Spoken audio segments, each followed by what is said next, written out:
Seja bem-vindo a mais um subsídio do CAPED, a nossa revista que tem como título Família, um projeto de Deus. Tá? Vamos ter uma caminhada boa aí sobre esse assunto, como foi dito nas aulas anteriores. A intenção é chegar no final, a última lição, a gente discutir esse projeto de Deus, que é a família, o que se faz muito necessário nos tempos de hoje que nós estamos vivendo, uma vez que a família ela tem sofrido, nós costumamos dizer ataques, nós cristãos falamos ataques, né? Mas o que não deixa de ser, mas ela vem sofrendo modificações na sua estrutura, na sua base, no seu conceito, e algumas dessas modificações elas vão diretamente contra o que realmente significa família, né? Entra também a questão do âmbito jurídico, político, que influencia nos tempos de hoje. A questão das chamadas inclusões também, né? Uma vez que o mundo acha que inclusão está sendo feita agora, mas de verdade inclusão sempre existiu e sempre existirá.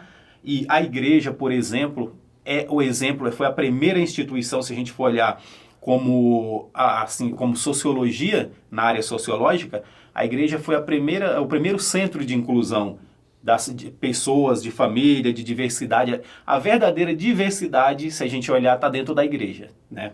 Então, mas hoje é visto diferente, infelizmente. Então, hoje nós vamos estudar a lição número 3, que vai falar sobre a origem do culto. De onde que vem o culto? Qual é o propósito do culto? E nós temos dois objetivos específicos aqui, que foi colocado, né? Os objetivos que é, analisar a família como centro do culto e adoração ao Senhor, que essa é a função da família, e o 2 é estudar os efeitos da imagem conforme a semelhança do homem.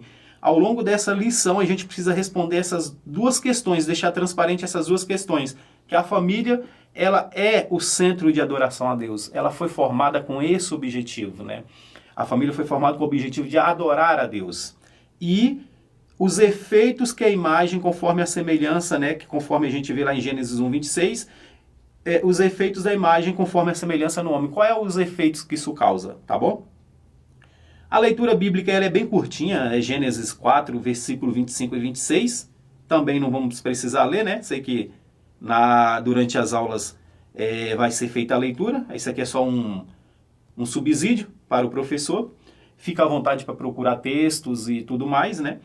Tem alguns livros interessantes nessa linha aí, eu sei que a maioria conhece bastantes livros que pode ser utilizado. E no tópico 1 nós já vamos começar falando sobre a questão do coração, que é a sede do culto e adoração. Quando a gente fala de coração como sede do culto e adoração, é porque todos os desejos, todos os anseios do ser humano, ele vem do coração, né? Entre aspas, né? Porque a gente fala que as emoções, os desejos, os impulsos são coisas do coração. Mas, vamos dizer assim, cientificamente, né? Falando para o lado da medicina, o coração é simplesmente uma bomba para bombear o sangue, né? A função do coração é bombear o sangue. O coração ele não decide emoções, ele não trabalha nas emoções. Todas as nossas emoções, todos os nossos pensamentos, tudo vem da mente. É a mente que controla. Por isso que a Bíblia fala tanto sobre essa questão da mente, né, de proteger a nossa mente, mas tratando-se já dessa questão que já estava bem desenvolvido, e a gente vê que às vezes a Bíblia ela se adapta à realidade do seu autor, né, do povo do que está sendo foco naquele momento. Então, se a gente pegar os livros de Gênesis, Juízes, eles têm um tipo de uma pedagogia diferente que os evangelhos vai ter, porque já é uma sociedade já modificada. Então, era consenso essa questão de que o coração, de um lado, se dividia, que as emoções ela vinha do centro do coração, e outros falavam que era do estômago, né? Falavam que vinha do estômago. Por quê? Porque quando fica nervoso, geralmente sente aquele, vamos dizer assim, aquele piriri, né? Que dá em algumas pessoas. Então, alguns trabalhavam com a ideia de que as emoções ela está no estômago e não no coração. Então vê que não era um consenso geral da humanidade naquela época antiga, né? Que o coração era a sede das emoções. Mas é assim que ficou conhecido, tá? É assim que ficou conhecido e a Bíblia trata o coração como sendo a sede das emoções. E, inclusive, o centro de adoração a qualquer tipo de ídolo. É o centro de adoração do homem, é o coração, tá? E a Bíblia fala sobre a questão de proteger, guardar o coração, né? Que é dele que sai todas as coisas da vida, todas as ações, todas as consequências para a vida saem das atitudes tomadas do coração do homem, tá? Então, quando nós vamos falar dessa questão de o culto e a adoração, a gente precisa falar sobre ídolos também. Isaías, ele trata desse assunto. Deixa eu ver aqui o capítulo, Isaías 44, ele vai falar sobre essa questão, né? E é cômico como o profeta Isaías trata desse assunto, que ele vai falar do ferreiro e do carpinteiro, né? Que o ferreiro trabalha com ferro, funde o ferro com fome, aí dá a impressão de que é uma pessoa que não tem nem dinheiro para comer, não tem nem comida para comer, né? Não tem nem comida, e ele funde, e naquele calor ele desvanece, ele desmaia, tentando fundir uma imagem. O carpinteiro vai lá, corta uma árvore, pega essa árvore, cozinha sua carne, come sua carne, depois ele olha, já abastecido, ele fala, já comi, já vi o fogo. Aí o que ele faz? Ele pega o restante dessa madeira, vai lá, corta, esculpe ela num formato de um ídolo e se ajoelha perante esse ídolo e fala, me salve, porque você é o meu Deus. Isaías fala, que loucura, né? Como que pode? O cara cortou a madeira, cozinhou sua carne, comeu dela e depois o resto da madeira que sobrou ele faz um ídolo e senta diante dele e fala, você é meu Deus, seja meu Deus. Ele fala, é loucura demais quando a gente olha para essa questão dos ídolos, né? Então Isaías traz até uma forma meio que cômica sobre esse assunto. Por quê? Porque é o coração do homem que é a sede do culto. É aquilo que entra pelo culto. E aqui a gente precisa ter cuidado quando fala que o coração é a sede do culto e da adoração, porque a gente precisa ter cuidado com as coisas que a gente coloca em nossos corações. O que pode ser um ídolo? Um ídolo ele pode ser diversas coisas. Um ídolo pode, inclusive, ser alguém da família, um pai, uma mãe, um filho, tá? Um animal de estimação, um objeto. Geralmente são associados a objetos, né? Imagens e tudo mais. Então, quando a gente fala ídolos, as pessoas pensam logo em alguma coisa para se venerar, para se ajoelhar e fazer uma prece diante dele. Não necessariamente. Tudo aquilo que ocupa o coração do homem e que não deveria ocupar o coração do homem, ele se torna um ídolo. Por quê? Porque o coração do homem ele foi feito para ser ocupado por Deus e não por outra coisa. Então, quando o homem ele tira Deus do coração, o espaço que é de Deus, ele tira Deus do coração e ele coloca outra coisa e dá o mesmo valor para aquela coisa, né? Como se fosse um Deus, uma divindade, como nós vimos em Isaías, isso se torna o seu ídolo, se torna seu Deus, porque se torna seu objeto de adoração. E a gente precisa ter muito cuidado com essa questão, porque nós cristãos, quando a gente fala de ídolo, a gente se associa geralmente ao catolicismo, às imagens, às seitas, né, que tem seus ídolos, suas imagens, e a gente esquece que muita coisa pode se tornar ídolo, tá? Então o nosso comportamento diante dessas coisas é muito importante. Então o coração ele é a sede do culto de adoração a Deus. Quando nós vamos falar sobre essa questão da adoração a Deus, a gente vai ver a família, que é aí que parte o primeiro culto, né? Uma vez que o homem ele tinha todo o contato com Deus, a Bíblia vai falar lá em Gênesis que na virada da tarde, e provavelmente deixa transparecer, né? Então provavelmente era todas as tardes, Deus vinha para falar com Adão. Acredito que com a Eva já também já estava ali presente, vinha falar com o homem, mas com certeza era com o casal. Então na virada da tarde vinha Deus falar com esse homem. Não era o homem que ia até Deus, era Deus que vinha até o homem, né, para falar com ele. E a partir do pecado, o homem rompe esse relacionamento com Deus. Adão, pelo que a gente entende, ele manteve o seu relacionamento com Deus, tanto que chega até os seus filhos, Caim e Abel.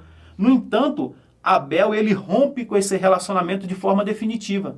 Quando ele cede às tentações, né, do seu coração, ele com desejo de vingança por causa do seu irmão Abel, porque Deus não aceitou a oferta dele e aceitou a de Abel, e Deus chega para ele e fala que o pecado rondava a porta dele, mas que com uma condição, ele tinha toda a capacidade de não se submeter ao pecado.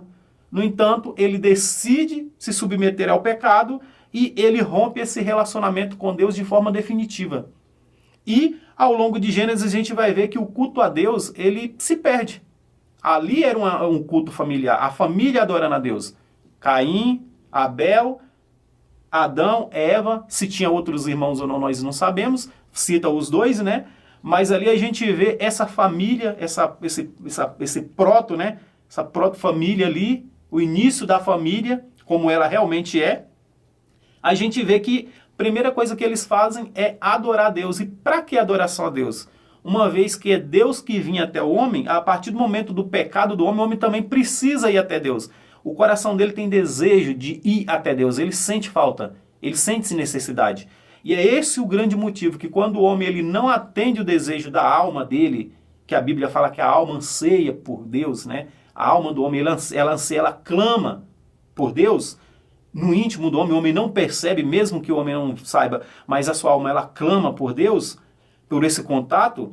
Quando ele ignora o clamor da sua alma, do seu coração, ele tende a preencher esse espaço com outra coisa. E aí é onde nascem os ídolos, tá?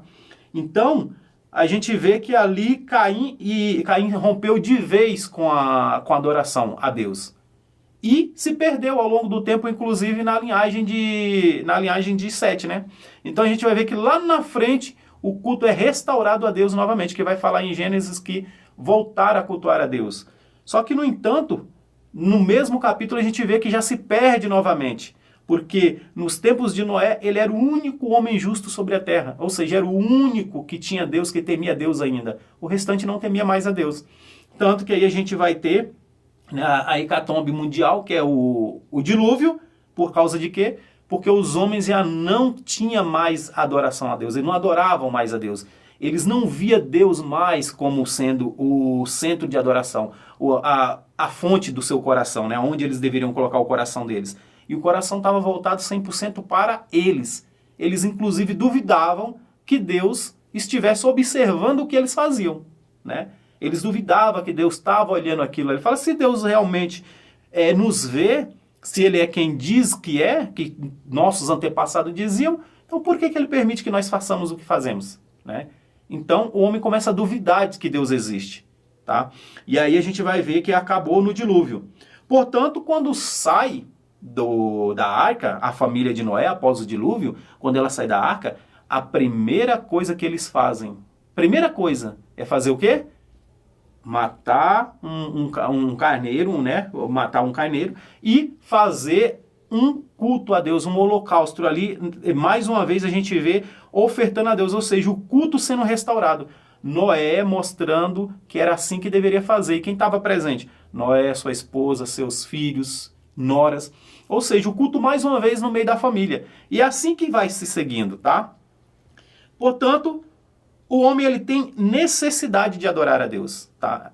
O homem é um adorador incurável. É impossível o homem não adorar alguma coisa. O ateísmo, quando a gente fala do ateísmo, que inclusive vai ser uma das questões que vai ser levantada ao longo do trimestre sobre a questão do ateísmo, o ateísmo também ele tem sua adoração. Ele adora o próprio homem, a ciência. A ciência é o altar do ateísmo.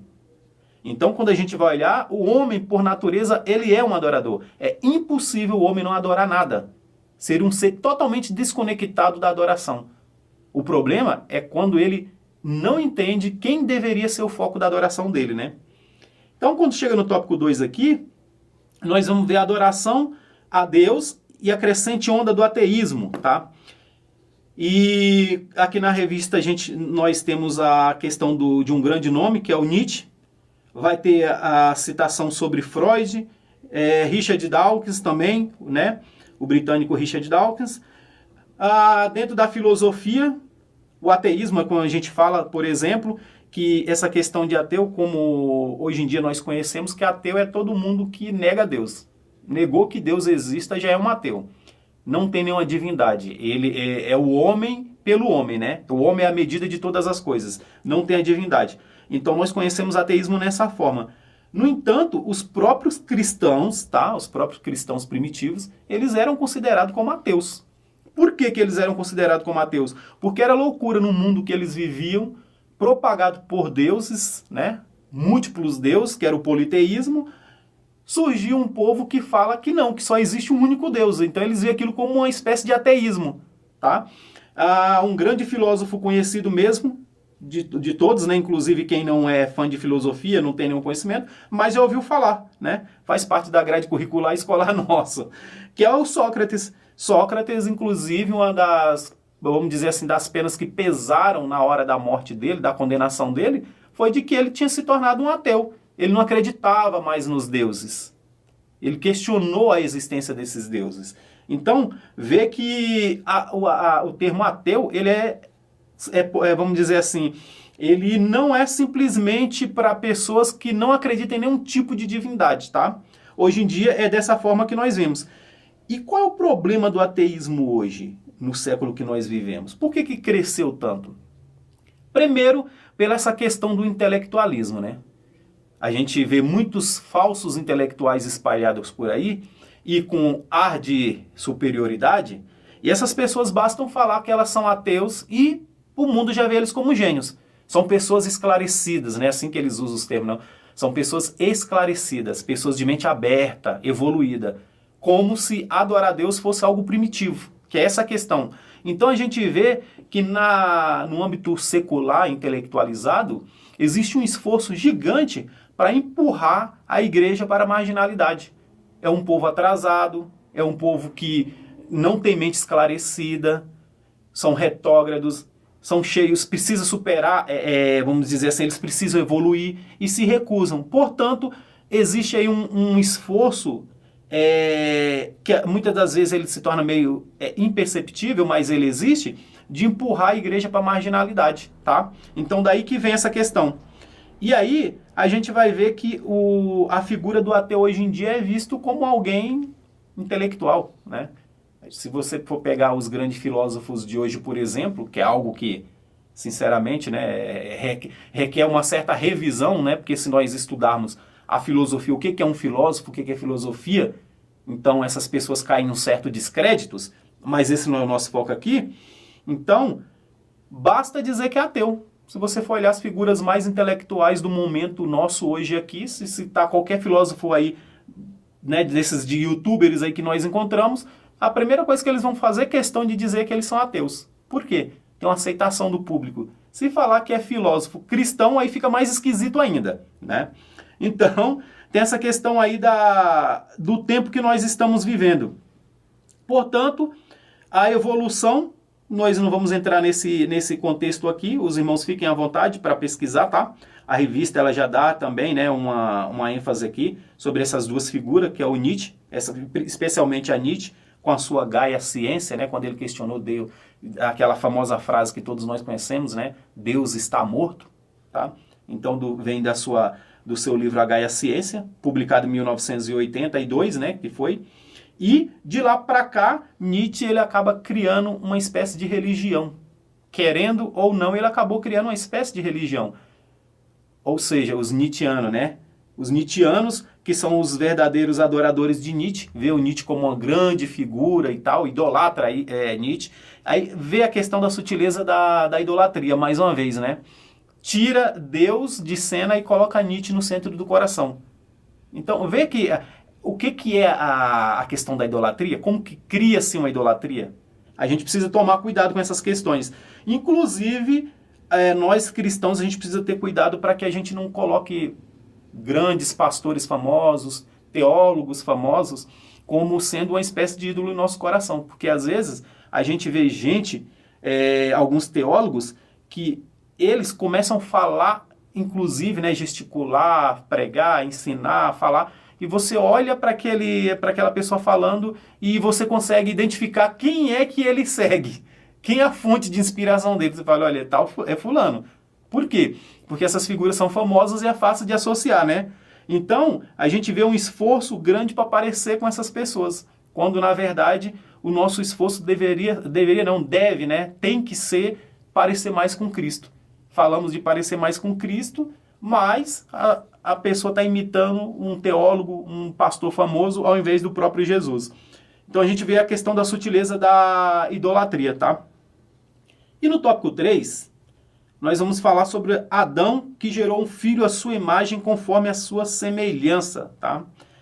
Quando Deus faz o homem, antes dele criar o homem, lá em Gênesis a gente vai ver Deus falando, né? Lá a gente fica bem clara a questão da Trindade ali, que ele fala façamos, né? Então, façamos o homem à nossa imagem conforme a nossa semelhança. Não a nossa imagem à nossa semelhança. Conforme a nossa semelhança. E na primeira e segunda aula nós já tratamos desse assunto, do que seria, né, essa imagem conforme a semelhança. Ou seja, o homem vai ser a imagem conforme a semelhança de Deus quando ele cumprir com os seus mandatos espirituais, culturais, sociais, com tudo aquilo que Deus estabeleceu para ele. Deus colocou ele na terra como gerente desse projeto, como zelador desse jardim, vamos dizer assim, né? Ele colocou ele como zelador desse jardim. Então, quando ele cumprir com todos os seus papéis sociais, espirituais e culturais, aí sim, esse homem está sendo a imagem conforme a semelhança de Deus. E como que se cumpre com esses papéis? Conhecendo a Deus. Portanto, para cumprir com o nosso papel de sermos imagem conforme a semelhança de Deus, se faz necessário conhecer a Deus. Quem é Deus? Se chegar no meio da igreja, você pega uma igreja lotada com 100 pessoas e fala, quem é Deus? A grande maioria, colocando aí uma porcentagem de uns 99%, vai falar o que ele faz. Ah, Deus fez o que ele fez, o que ele faz, o que ele pode. Mas raramente você vai achar alguém para falar assim, não, Deus é isso aqui, definir Deus. Mesmo dentro daquela capacidade mínima que nós temos, né, que Paulo deixou bem claro em Romanos, daquilo que se pode conhecer, ou seja, já colocando um limite, quando ele convida as pessoas a conhecer a Deus, ele fala que Deus se revelou para o homem, mas ele já limita, né, a vaidade do homem. Ele fala, calma aí, mas há um limite. Naquilo que se pode conhecer a Deus. Quem é Deus? Tá?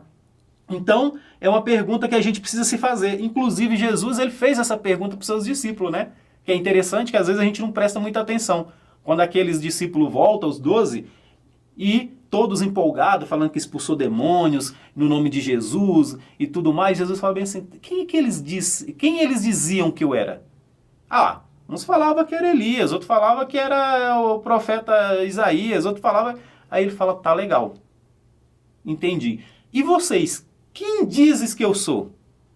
Então a gente vê ali Jesus perguntando, tá, e vocês, como que vocês me veem? Quem sou eu para vocês? E aí a gente tem aquela confissão de Pedro, tá? Que a gente vê que aquela confissão é o Espírito Santo falando através de Pedro, que Jesus deixa bem claro que aquilo ali não saiu dele, né? Então você vê que Jesus fala, quem sou eu, então? Então, para se relacionar com Jesus, ele queria que os seus 12, que eram íntimos dele, precisava ter intimidade com ele, conhecesse ele. Porque como que vai ter intimidade com Jesus se não conhecer Jesus? E era necessário que eles tivessem intimidade com ele. Da mesma forma, hoje em dia a gente vê muitos pregadores, professores de escola bíblica dominical, seja lá quem for, né? Fala bem assim, eu tenho intimidade com Deus. Cara, eu sinceramente, eu fico de boca aberta quando eu ouço esse tipo de expressão. Eu tenho, e bate no peito e fala mais de uma vez, né? Eu tenho intimidade com Deus. Aí você chega para essa pessoa e fala, legal. Para se ter intimidade, suponha-se que você o conhece, né? Então, quem é Deus? E aí, como que será que a pessoa vai sair nesse momento, né? Então, é necessário conhecer a Deus. E como se conhece a Deus? A Bíblia nos instrui a conhecermos Deus através dos seus atributos.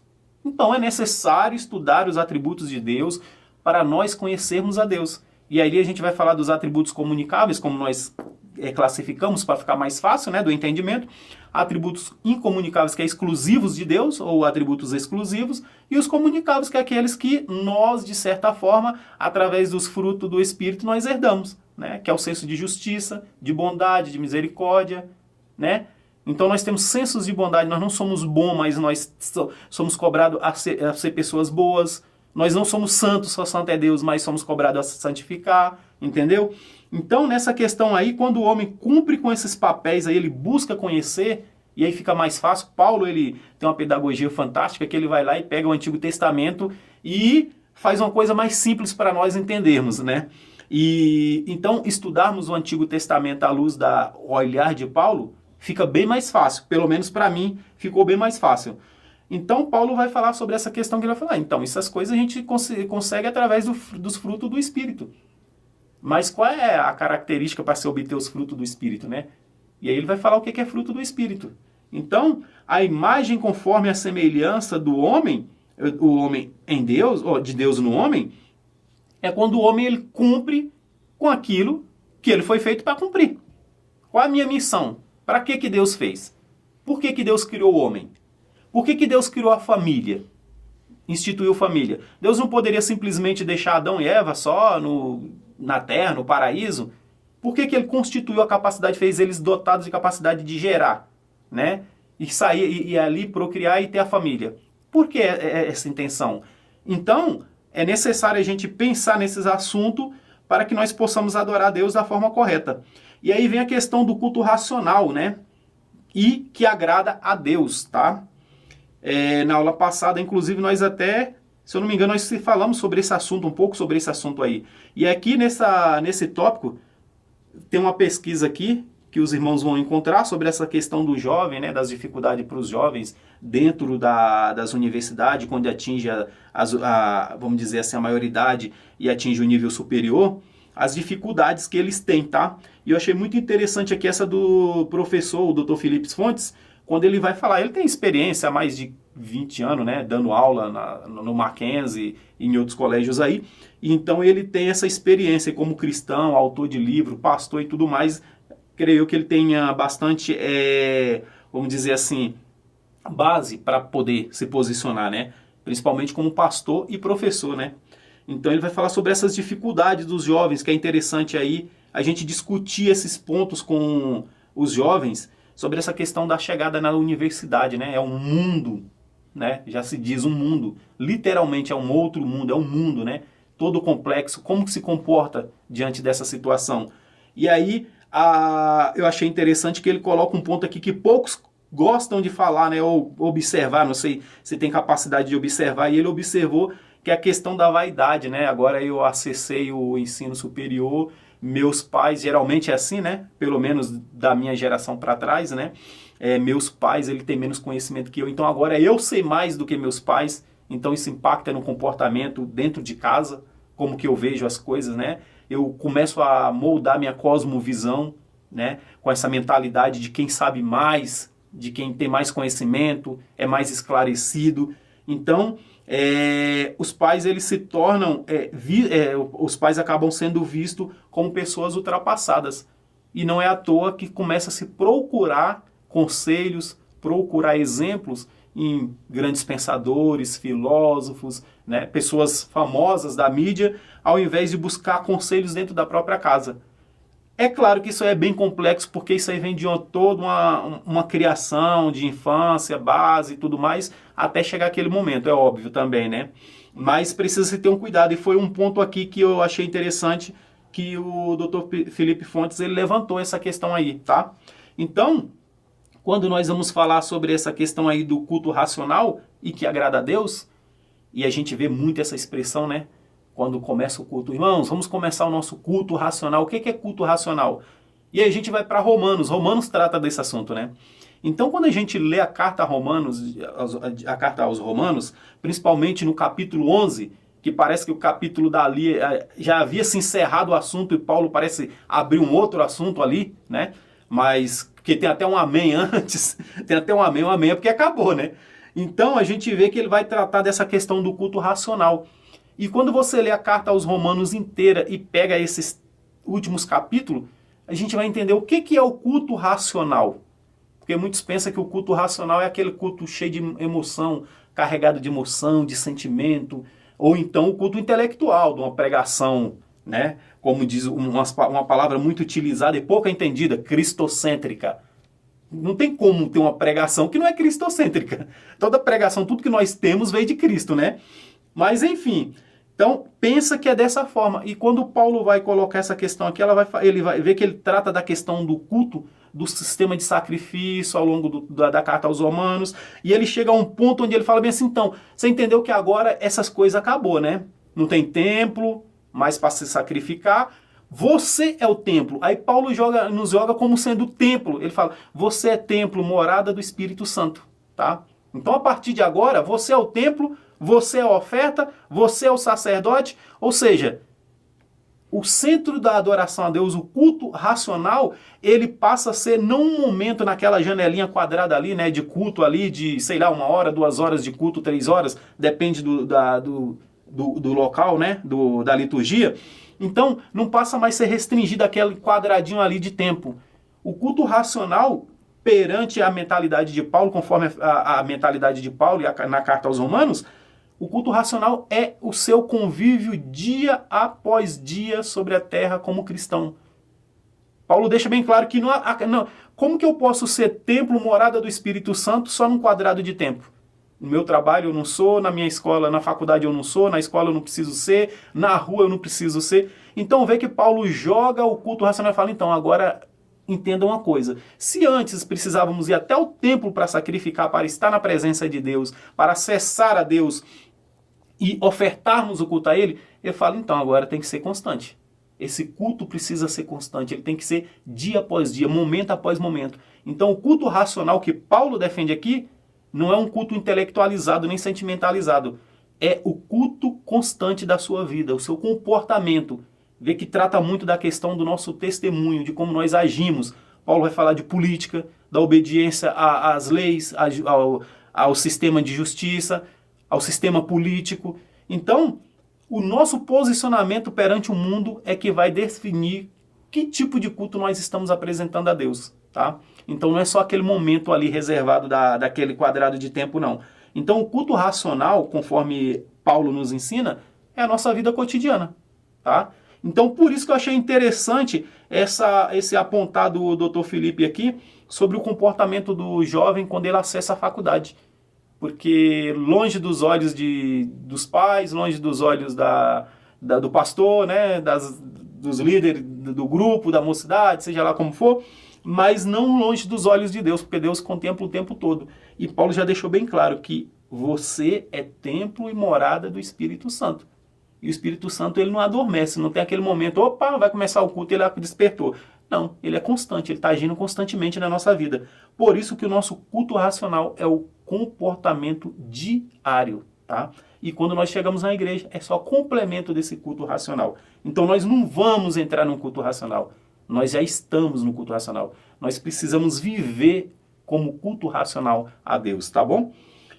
Portanto, esses subsídios aí, né? Espero que tenha ajudado aos irmãos aí a fazer essas pesquisas aí. E nos vemos na próxima aula, como nós vamos tratar de outro assunto muito importante, que é sobre o sistema patriarcal. E conto com todos vocês. Deus abençoe.